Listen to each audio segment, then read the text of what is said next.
Hi, my name is Kirsten Holland Robertson, and I have a really cool tip that I want to share with you guys on how to remember the NRCS 4 soil health principles.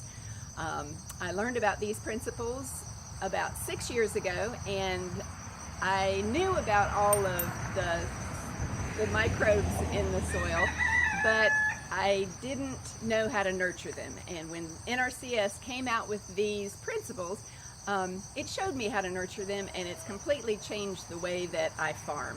So I wanted to show these to you. I give a lot of talks, and I couldn't ever remember the principles. It's very embarrassing to get partway into a list.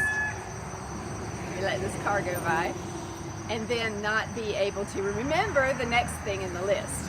So for the list, the 4 soil health principles are: keep it covered, do not disturb, keep a living root, and have diversity. Now I'm going to get up a little bit closer here so that you can see what I'm doing. So the way I remember these are actually the most important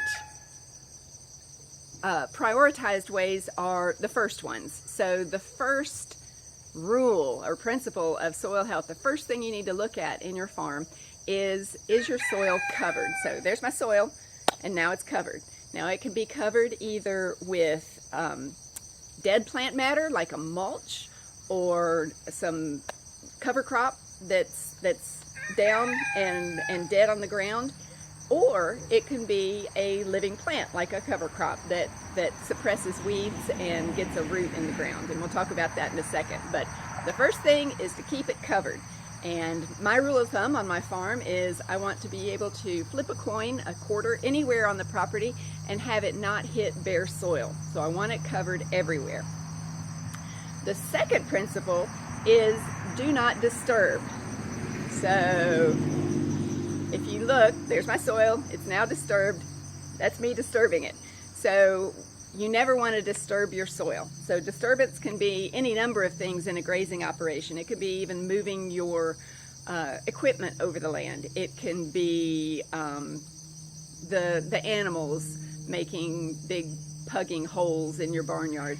It can be overgrazing. It can be fertilizing too much. It could be any number of things. So you do not want to disturb. So we have keep it covered and do not disturb.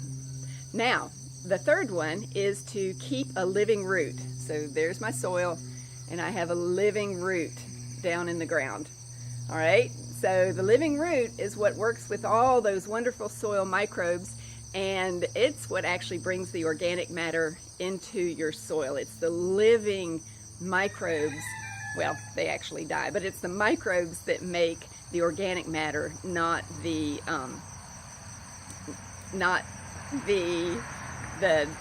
plant matter, which is what I always thought.